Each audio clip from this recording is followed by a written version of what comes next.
Hello everyone, good morning to all of you. Welcome to logic Pathshala channel. आज की इस video में हम कवर करेंगे 27 अक्टूबर 2022 के इम्पॉर्टेंट करंट अफेयर्स के क्वेश्चंस। फ्रेंड्स, यहाँ पे मैंने सभी क्वेश्चन सिलेक्टेड लिए हैं जो कि आपके अपकमिंग सभी एग्जाम में आपको काफ़ी ज़्यादा हेल्प करेंगे।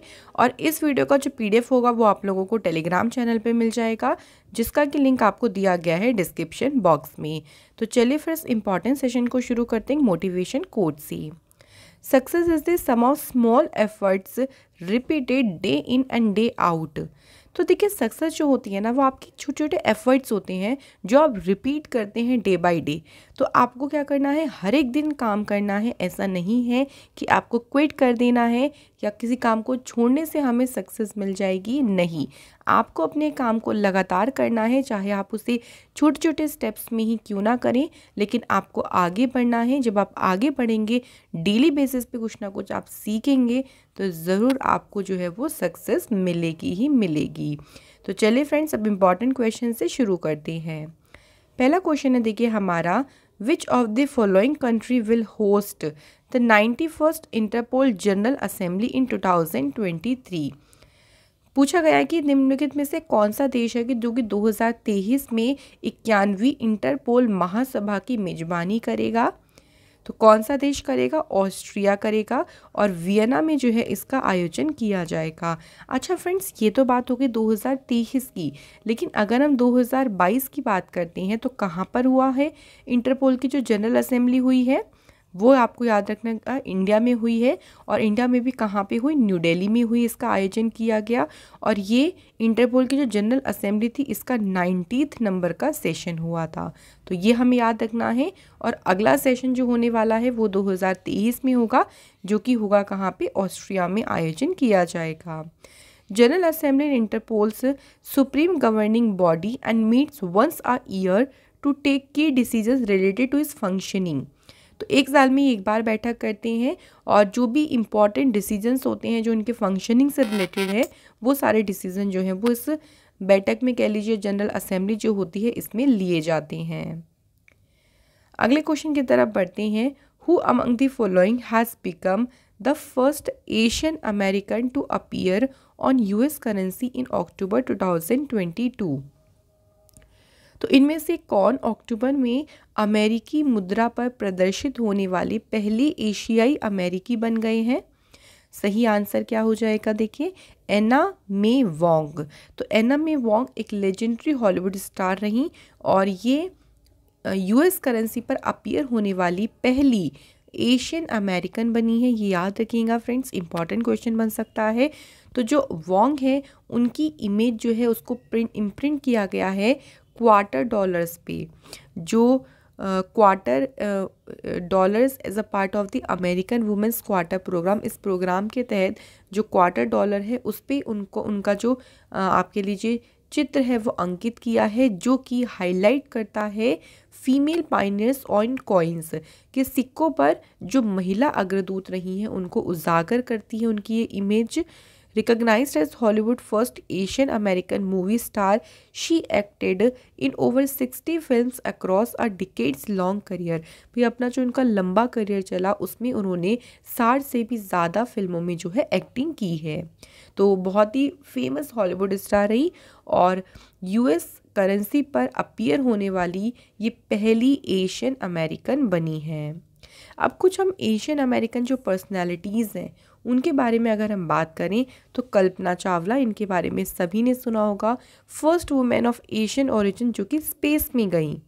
नेक्स्ट नेम है डेविड च्यू, सैन फ्रांसिस्को के first Asian American city attorney बने। नेक्स्ट नेम है टैमी डकवर्थ, US सेनेटर, तो पहले एशियन अमेरिकन जो US सेनेटर बने। हिराम फोंग पहले एशियन अमेरिकन US सेनेटर हैं ये। अच्छा, US सेनेटर में फर्स्ट ये थे, लेकिन फर्स्ट एशियन अमेरिकन की बात करेंगे तो उनका नाम है हिराम फोंग। कमला हैरिस पहली एशियन अमेरिकन है, या पहले एशियन है जो कि US की वाइस प्रेसिडेंट बनी। तो ये हमें कुछ इंपॉर्टेंट पर्सनालिटीज़ के बारे में ध्यान रखना है। अक्सर इस तरीके के क्वेश्चन देखिए एग्जाम में बन सकते हैं। अगला क्वेश्चन है, who will presented the silver trumpet and trumpet banner to the president's bodyguard PBG at a ceremony in Rashtrapati Bhavan. तो राष्ट्रपति भवन में एक समारोह में जो राष्ट्रपति के अंगरक्षक PBG को सिल्वर ट्रम्प्ट और ट्रम्पेट बैनर जो है वो कौन उन्हें भेंट करेगा? तो किसके द्वारा किया जाएगा भाई? प्रेसिडेंट द्रौपदी मुर्मू जी के द्वारा ही ये प्रेजेंट किया जाएगा। अच्छा, यहाँ पे अगर हम बात करते हैं थोड़ी सी मनसुख मांडविया जी के बारे में बात करें, हेल्थ मिनिस्ट्री इनके पास में है, ये याद रखिएगा। और इनके द्वारा ही जो आयुर्वेदा आहार है इसका नया लोगो इन्होंने लॉन्च किया। इसके अलावा मनसुख मांडविया जी ने रक्तदान अमृत महोत्सव को भी लॉन्च किया था। इसके अलावा फ्रेंड्स, मोदी जी से रिलेटेड कुछ इंपॉर्टेंट न्यूज़ की बात करें, कुछ पुराने न्यूज़ को चलिए रिवाइज कर लेती हैं। जैसे काशी विश्वनाथ जो धाम प्रोजेक्ट है इसको इनॉग्रेट किया प्राइम मिनिस्टर मोदी जी ने। इसके अलावा जो गंगा एक्सप्रेसवे है उत्तर प्रदेश में, इसकी आधारशिला भी मोदी जी ने ही रखी। नेक्स्ट ध्यान रखेंगे, मेजर ध्यानचंद स्पोर्ट्स यूनिवर्सिटी, इसकी आधारशिला भी किसके द्वारा रखी गई? मोदी जी के द्वारा। प्राइम मिनिस्टर मोदी जी ने 26 दिसंबर को डिक्लेयर किया है कि क्या सेलिब्रेट किया जाएगा? वीर बाल दिवस के रूप में सेलिब्रेट किया जाएगा। और 16 जनवरी की बात करते हैं तो नेशनल स्टार्टअप डे के तौर पर इसे सेलिब्रेट किया जाएगा। तो ये कुछ आप इम्पॉर्टेंट न्यूज़ ध्यान रखेंगे इस क्वेश्चन से। चलिए बात कर लेते हैं यहाँ पे क्वेश्चन की। तो प्रेसिडेंट द्रौपदी मुर्मू जो है प्रेजेंट करेंगे सिल्वर ट्रम्प्ट और trumpet banner to the president's bodyguard. और इसके बाद जो प्रेजेंटेशन परेड है उसके बाद एक ऑडियो विजुअल प्रेजेंटेशन भी होगा जिसमें सिल्वर ट्रम्प्ट और ट्रम्प्ट बैनर का जो हिस्ट्री रहा है, जो सिग्निफिकेंस रहा है, उस पर हाईलाइट डाला जाएगा। नेक्स्ट इम्पॉर्टेंट क्वेश्चन है, the Ola company has launched it's most affordable electric scooter in country named dash. तो भाई ओला कंपनी ने एक अभी रिसेंटली में ही बहुत ही अफोर्डेबल इलेक्ट्रिक स्कूटर को लॉन्च किया है, उसका नाम बताना है। तो उसे नाम दिया गया है ओला S1 एयर। ये नाम ध्यान रखेंगे, इसी तरीके से क्वेश्चन आपका एग्जाम में बनेगा, देखिए। और जो ये नया इलेक्ट्रिक स्कूटर है इसकी जो प्राइस सेट करी गई है वो है 85,000 की। और ये पीट करेगा अगेंस्ट जो होंडा एक्टिवा है, TVS जुपिटर हो गई या सुजुकी एक्सेस, यामाहा फेसिनो, इनके अगेंस्ट में compete करेगा ये स्कूटर। ओला S1 एयर जो है ये कंपनी का तीसरा इलेक्ट्रिक स्कूटर है। इससे पहले कंपनी ने ओला S1 और ओला S1 प्रो ये दोनों जो है वो लॉन्च कर चुके हैं। और ये तीसरा जो है इलेक्ट्रिक स्कूटर है जिसे अभी हाल ही में जो है ओला ने जो है इसे लॉन्च किया है। ओला इलेक्ट्रिक की बात करते हैं तो इसकी शुरुआत 2017 में हुई और इसके फाउंडर कौन है? भाविश अग्रवाल, जो कि इसके CEO भी हैं। और इसका हेडक्वार्टर है बेंगलोर, कर्नाटक में। नेक्स्ट क्वेश्चन पे चलते हैं, which state government has signed an MOU with Google to promote digital growth and development in the state. तो राज्य में डिजिटल विकास को बढ़ावा देने के लिए गूगल के साथ अभी एक MOU साइन किसने किया है? तो असम की सरकार ने जो है ये MOU साइन किया है। यहाँ पे बात करें अगर हम तेलंगाना स्टेट की तो देखिए इंडिया की जो पहली फॉरेस्ट यूनिवर्सिटी है ये सेटअप कहाँ पे होगी? तेलंगाना में। इसके अलावा तेलंगाना की सरकार ने ही आसरा पेंशन को शुरू किया था, ये याद रखिएगा। और इंडिया का जो पहला ओपन रॉक म्यूज़ियम है ये तेलंगाना की कैपिटल हैदराबाद में इसे जो है खोला गया। नेक्स्ट अगर हम उत्तर प्रदेश से कुछ इंपॉर्टेंट न्यूज़ की बात करें तो उत्तर प्रदेश की कैबिनेट ने अभी एक नई इलेक्ट्रिक व्हीकल पॉलिसी को जो है अप्रूवल दिया और सेट किया एक target 73 lakh metric ton of paddy का। इसके अलावा उत्तराखंड की सरकार ने प्रोवाइड किया था एक यूनिक फार्म ID और ये फार्म ID किसे दी गई थी? फार्मर्स को। उत्तर प्रदेश में ही जो झांसी रेलवे स्टेशन है इसका नाम चेंज करके रखा गया था वीरांगना लक्ष्मीबाई रेलवे स्टेशन। और वेजिटेबल में जो टॉप प्रोड्यूसर स्टेट है वो कौन सा है? उत्तर प्रदेश। तो ये फ्रेंड्स याद रखेंगे इंपॉर्टेंट न्यूज़। अब क्वेश्चन के ऊपर बात कर लेते हैं तो ये MOU साइन किसने किया है? असम की सरकार ने। इससे क्या होगा कि जो डिजिटल लर्निंग टूल्स और सॉल्यूशंस के साथ जो स्टेट के स्कूल्स हैं वहाँ पे डिजिटाइजेशन के जो एफर्ट्स हैं उनको मजबूत किया जाएगा। क्योंकि भाई डिजिटाइजेशन की तरफ देखिए हम जा रही हैं, डिजिटल चीज़ें होती चली जा रही हैं। तो उसी को मजबूत करने के लिए ही गूगल के साथ जो है असम की सरकार ने ये MOU साइन किया है। गूगल देखिए ऑल्सो प्रोवाइड करेगा scholarship for Google career certificates to the youth in collaboration with Assam skill development mission. तो Google Assam skill development mission के सहयोग से जो यूथ है उनको गूगल करियर सर्टिफिकेट के लिए स्कॉलरशिप भी प्रदान करेगा। अब बात करते हैं असम की। तो फ्रेंड्स, असम की कैपिटल है दिसपुर। असम में चीफ मिनिस्टर हैं हिमांता विश्व शर्मा, गवर्नर हैं जगदीश मुखी। माजुली आइलैंड जो कि वर्ल्ड का लार्जेस्ट आइलैंड है, ये आपका कहाँ पे लोकेटेड है? असम में ब्रह्मपुत्र रिवर पे। इसके अलावा भूपेन हजारिका जो ब्रिज है ये लोहित रिवर पे सिचुएटेड है ये ब्रिज, और ये इसकी लेंथ है 9.15 किलोमीटर, जो कि इंडिया का सबसे लॉन्गेस्ट ब्रिज है। तो ये दो इम्पॉर्टेंट पॉइंट याद रखेंगे असम स्टेट से।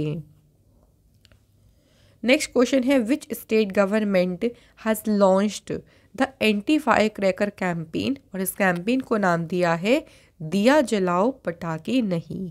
तो इस एंटी फायर क्रैकर जो कैंपेन है इसे दिल्ली की गवर्नमेंट के द्वारा जो है लॉन्च किया गया।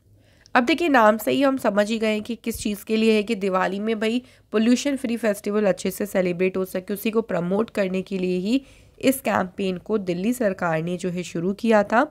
और इस कैंपेन का मेन उद्देश्य यही था कि लोगों को जो फायर क्रैकर्स होते हैं, जो पटाखे होते हैं, पटाखे फोड़ने से रोकना, साथ ही एनकरेज करना कि दिवाली को दियों के साथ मनाया जाए। इसी के लिए इसी उद्देश्य से इस अभियान को शुरू किया गया था। और दिल्ली में देखिए अगर कोई ऐसा करता भी था तो उसके ऊपर जुर्माना भी था, साथ में उसको 6 महीने की सज़ा भी दी जाएगी। तो ये ध्यान रखेंगे, इम्पॉर्टेंट पॉइंट है। कुछ इंपॉर्टेंट स्कीम्स या कैंपेन्स की बात करते हैं जो कि दिल्ली गवर्नमेंट ने लॉन्च किए। तो देखिए हॉबी हब्स स्कीम ये शुरू करी दिल्ली सरकार ने, माई EV पोर्टल, श्रमिक मित्र स्कीम, इसके बाद पर्यावरण साथी चैटबोट एंड वेबसाइट, इसे भी दिल्ली सरकार ने लॉन्च किया। मुख्यमंत्री मुफ्त सीवर कनेक्शन योजना, ये सभी शुरू करी है दिल्ली की सरकार ने। नेक्स्ट क्वेश्चन है हमारा, who has been presented with the highest award, the Order of the Long Leaf Pine by the US state of North Carolina। तो US state of north Carolina के द्वारा जो सर्वोच्च पुरस्कार है दी order of the long leaf pine से किसे सम्मानित किया गया है? तो इंडियन अमेरिकन ये एंटरप्रेन्योर और एक्टिविस्ट है स्वदेश चटर्जी, इन्हें इस अवार्ड से सम्मानित किया है। क्यों मिला है? देखिए तो पिछले 3 डिकेड्स में इंडिया और US की जो रिलेशनशिप्स हैं उनको मजबूत करने में इनका काफ़ी ज़्यादा कंट्रीब्यूशन रहा है, और उसी कंट्रीब्यूशन के लिए उनको ये अवार्ड दिया गया। याद रखेंगे, इंपॉर्टेंट पॉइंट है। देखिए यहाँ पे जो स्वदेश चटर्जी हैं उनको 2001 में पद्म भूषण से भी सम्मानित किया गया था। तो ये पॉइंट भी इम्पॉर्टेंट होगा। इसके अलावा कुछ और अवार्ड्स की बात करते हैं फ्रेंड्स। तो देखिए असमीज जो पोएट है नीलमणि फुकन, इनको 56 ज्ञानपीठ पुरस्कार मिला। इसके अलावा वेटरन बंगाली ऑथर हैं अमर मित्र, इनको O हेनरी अवार्ड से सम्मानित किया गया। रामदर्श मिश्रा, इनको सरस्वती सम्मान 2021 से सम्मानित किया गया। इसके अलावा आरिफा जोहरी, इनको चमेली देवी जैन अवार्ड 2021 से सम्मानित किया गया। और मीराबाई चानू को BBC India sports women of the award 2021 से सम्मानित किया गया।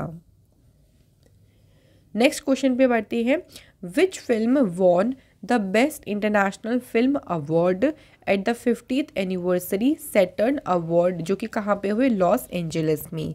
तो इन अवार्ड सैटर्न अवार्ड में बेस्ट इंटरनेशनल फिल्म का अवार्ड किसने जीता है?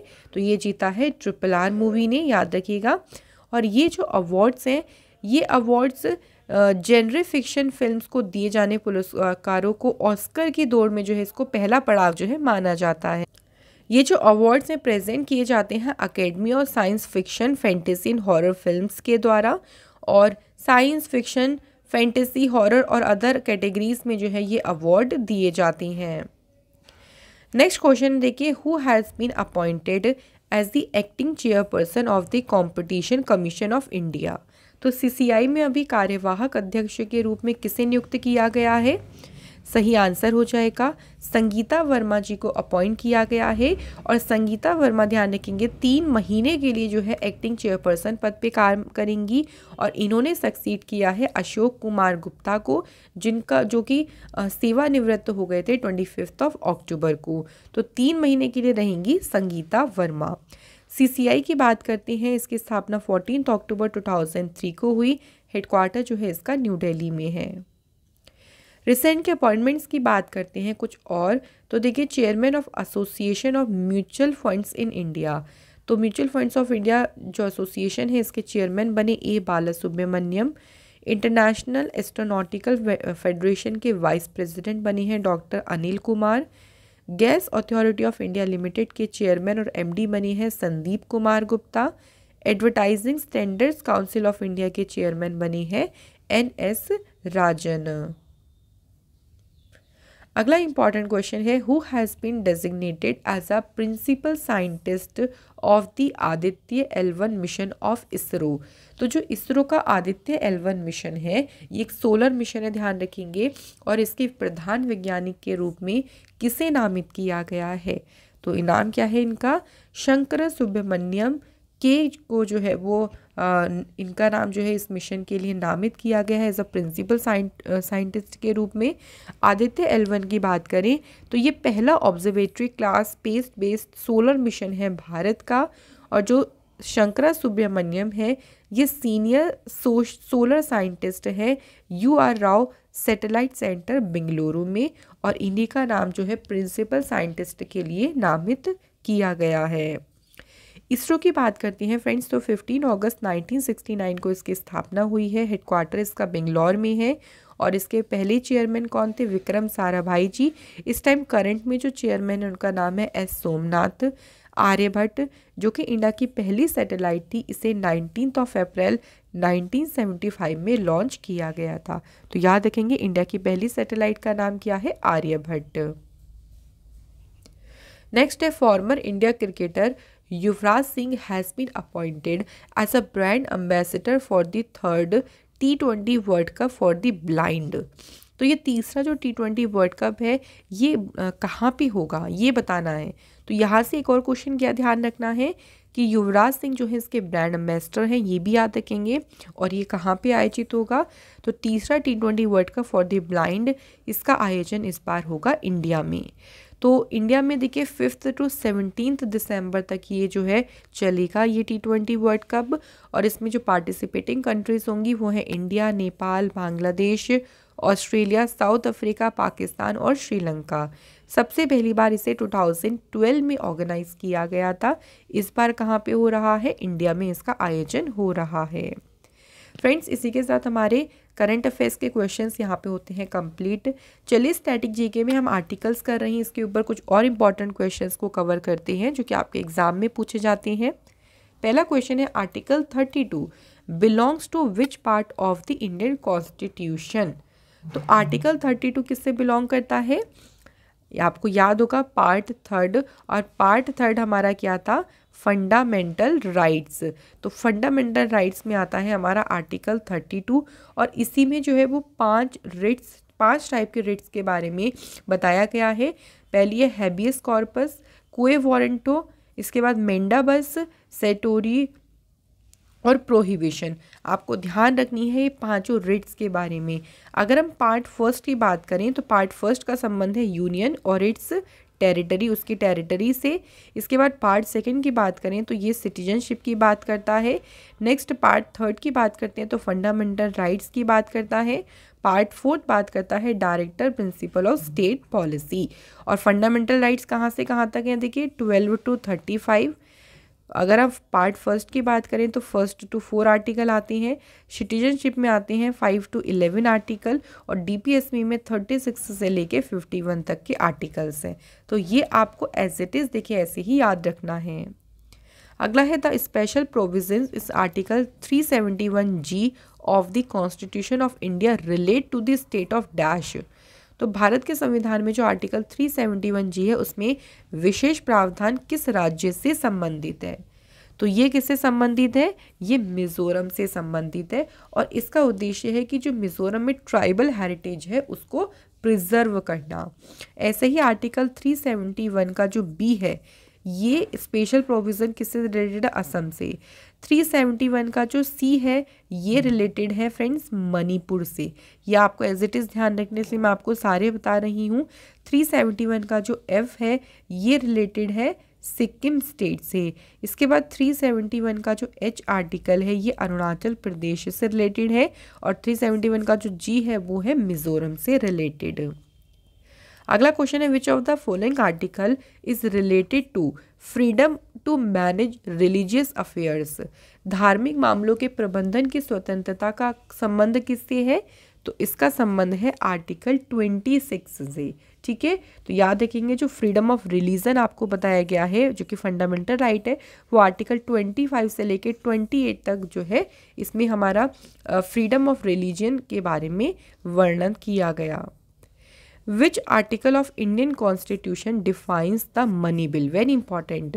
तो मनी बिल का जो वर्णन है वो आर्टिकल 110 में दिया गया है। देखिए मनी बिल को इंट्रोड्यूस कर सकते किसके द्वारा किया जाता है? By the minister only. इसे राज्यसभा और विधान परिषद में इंट्रोड्यूस नहीं किया जा सकता है, ये भी अच्छे से ध्यान रखेंगे। नेक्स्ट क्वेश्चन है which article of the constitution of India mentions that the Lok Sabha must have a speaker and a deputy speaker?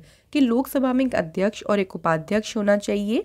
इसका वर्णन कौन से आर्टिकल में है? तो ये इसका उल्लेख है आर्टिकल नंबर 93 में। लोकसभा की बात करें, लोकसभा को क्या कहा जाता है? लोकसभा को हाउस ऑफ पीपल के नाम से भी जानते हैं। लोकसभा की स्थापना हुई थी 17 अप्रैल 1952 को और जो टर्म होता है लोकसभा का वो 5 सालों के लिए होता है। नेक्स्ट है the provision under article 51A of the constitution of India relates to the. तो भारत में जो आर्टिकल नंबर 51A है उसके तहत प्रावधान किससे संबंधित है? तो ये इसमें है, ये इसका संबंध है फंडामेंटल ड्यूटीज से। तो ये थे हमारे सभी इंपॉर्टेंट क्वेश्चंस। नाउ टाइम आता है फ्रेंड्स रिवीजन करने का, तो चलिए रिवाइज करते हैं। The Indian and US military carried out a 3-day joint humanitarian assistance exercise और इस एक्सरसाइज का नाम क्या है? Tiger Trump. नेक्स्ट है देखिए who has laid the foundation stone for a new airbase at Deesa in the Banaskantha district of north Gujarat. तो इसके आधारशिला किसने रखी है? प्राइम मिनिस्टर नरेंद्र मोदी जी ने। National Ayurveda day is observed on the occasion of Dhanvantari Jayanti every year since 2016। तो यहाँ पे जो सभी आपको स्टेटमेंट दी गई हैं ये सही है, तो इसलिए आंसर हो जाएगा all of the above. India's first migration monitoring system has been inaugurated in Mumbai Maharashtra. इसे डेवलप किस डिपार्टमेंट ने किया? तो ministry of women and child development ने इसे डेवलप किया है। फाइनेंशियली एक्शन टास्क फोर्स ने ऐड किया है कौन से देश को किसमें? ब्लैक लिस्ट में। तो अभी हाल ही में देखिए ब्लैक लिस्ट में जो है शामिल किया है म्यांमार को। Which of the following countries embassy has filed an application seeking GI tag for Nihonshu जो कि एक एल्कोहलिक बेवरेज है और इसके लिए आवेदन दायर किया है जापान ने। Which of the following state government in association with US Agency for International Development has launched the Out of Forest Trees in India program? तो टोफे प्रोग्राम को यहाँ पर शुरू किया है और इसके लिए असम ने एसोसिएशन या असम ने जो है इसे शुरू किया। Indian origin Rishi Sunak has been elected, ये भी नए प्राइम मिनिस्टर बने हैं यूनाइटेड किंगडम के। यूनाइटेड किंगडम की हिस्ट्री में सबसे यंगेस्ट प्राइम मिनिस्टर कौन रहे अभी तक के? तो उनका नाम क्या है? विलियम पिट। 24 ईयर्स की एज में ये प्राइम मिनिस्टर बने थे यूनाइटेड किंगडम के। आइकॉनिक फिल्म पाथेर पंचाली जिसको डिक्लेयर किया गया best Indian film of the all time bye international federation of film critics के द्वारा, इस फिल्म को डायरेक्ट किसने किया है? तो सत्यजीत रे ने इस फिल्म को डायरेक्ट किया। इसके बाद देखिए कायरो इजिप्ट में जो ISSF वर्ल्ड चैम्पियनशिप चल रही है उसमें भारत का जो तीसरा पेरिस 2024 ओलंपिक कोटा है वो किसने जीता है? सही आंसर है स्वप्निल कुशाली। इसके बाद अगला क्वेश्चन है विच फार्मूला 1 रेसिंग ड्राइवर जिन्होंने United states formula 1 grand prix जीती उनका क्या नाम है? सही आंसर हो जाएगा मैक्स वर्स्टपेन। तो कल आप लोगों से जो क्वेश्चन पूछा था कि भारत भूषण अवार्ड ये किसे मिला है, सौम्य मालविया को। सेकंड था ड्रीम्स एसएस जो 2022 अवार्ड है ये सत्यनारायण जो मुंदयूर है इन्हें दिया गया है। तो फ्रेंड्स आप सभी ने सही आंसर करे हैं। आज के कमेंट है urban healthy cooking and Nitish Kumar. Thank you so much guys. तो चलिए आज के क्वेश्चंस की बात करती हैं। पहला क्वेश्चन, कौन सा स्टेट में 4th एडिशन हुआ था खेलो इंडिया यूथ गेम का, तो ये होस्ट किसने किया या आयोजित कहाँ पे किया गया। सेकंड क्वेश्चन है, कौन से स्टेट ने इनॉग्रेट किया है इंडिया का लॉन्गेस्ट रबर डैम जो कि किस पे बना है, फाल्गु नदी पे। तो यहाँ पे भी आपको स्टेट का नाम बताना है। इसी के साथ हमारी वीडियो के क्वेश्चंस होते हैं यहाँ पे कंप्लीट। फ्रेंड्स अगर आपको क्वेश्चन हेल्पफुल लगते हैं तो वीडियो को लाइक शेयर सब्सक्राइब करना बिल्कुल ना भूलें। करते हैं यहाँ पे वीडियो को complete. Thank you so much for watching this video.